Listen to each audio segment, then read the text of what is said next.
विधायक रघुनाथ जगदलांको पताली श्रीक्षेत्र परिवर्तन। नवनिर्वाचित विधायक रघुनाथ जगदला सुवर्णपुर जिला उलुंडा ब्लॉक प्रसिद्ध पाताली श्रीक्षेत्र कोटसमलाई परिदर्शन करथिले। प्रथमे विधायक श्री जगदलांको हनुमान छकठारे संबर्धना स्वागत करा जायतला। परे गाँ परिक्रमा करी जगन्नाथ मंदिर, माहेश्वरी मंदिर, रघुनाथ मंदिर बुली आशीर्वाद नेथिले।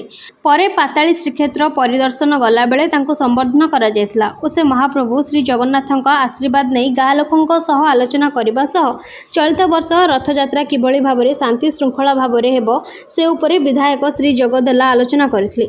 एथिरे विधायक रघुनाथ जगदला मुख्य अतिथि भाबरे जोग देथिबा बेले वीर महाराजपुर पूर्वतन अध्यक्ष विवेकानंद प्रधान सम्मानित अतिथि भाबे जोग देथिले एवं उलुंडा ब्लॉक पूर्वतन अध्यक्ष राधाकांत महाकुर और मोटाकानी मंडल सभापति आदित्य पुरोहित, बीजेपी नेता बलराम सुना समेत अनेक दलीय कर्मी एथिरे जोग देथिले।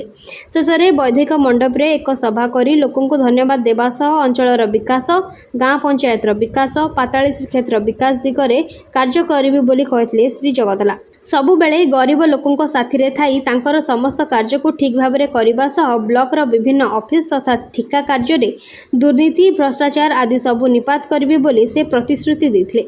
एही अवसर में हजार हजार जनसाधारण उपस्थित थिबा बेले शेषरे एकलव्य बेहेरा समस्त को धन्यवाद अर्पण करथिले। सुवर्णपुर मंटू मंत्रांक रिपोर्ट नीलाद्री मीडिया।